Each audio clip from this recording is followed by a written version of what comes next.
Hi, my name is Mary Jo Madda, and currently I work at Google. I am the creative strategy manager for an initiative called Code Next, which focuses on helping to educate the next generation of Black and Latino students in computer science.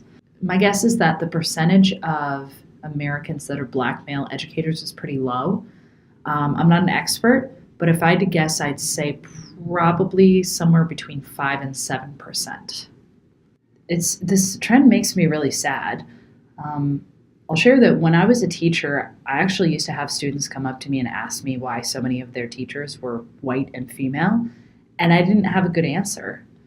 For one thing, part of the reason why the statistic is declining in terms of the numbers of Black male educators probably comes down to the fact that there are so few to begin with that when young Black men don't see them in those roles, it's hard for them to envision themselves in those spaces as well.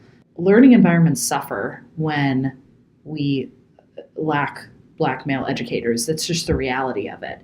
If all you have are white teachers, if all you have are female teachers, if all you have are, any one type of person doing anything, the learning environment suffers because there's a lack of a diversity of thought and of background and experience and opinion.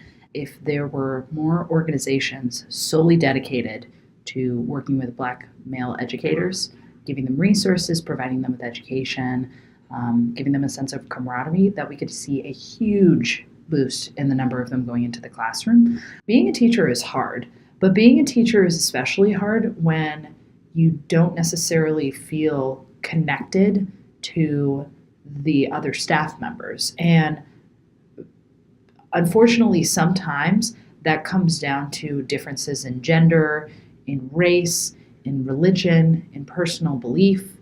And so if there's not that sense of camaraderie, it may actually end up driving Black male teachers away.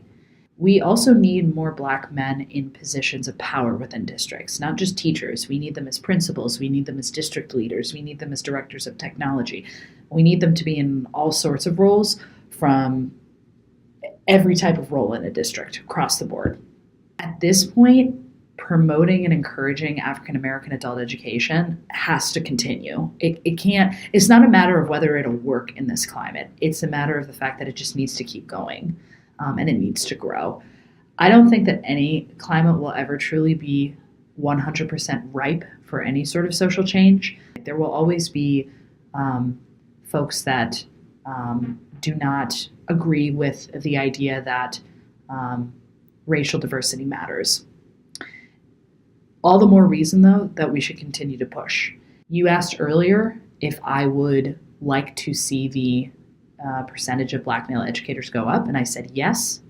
However, I think I would be disappointed if what that meant was those African American males solely were still going into disciplinary roles, because that's a fundamental disconnect. Stereotypes about Black men have played out in ways that have been detrimental to the reputation that Black men have in this country. If the media isn't going to choose to represent more Black men going into education, then those of us who have the ability to do so should understand that that is a responsibility that we have, and we should take it very, very seriously.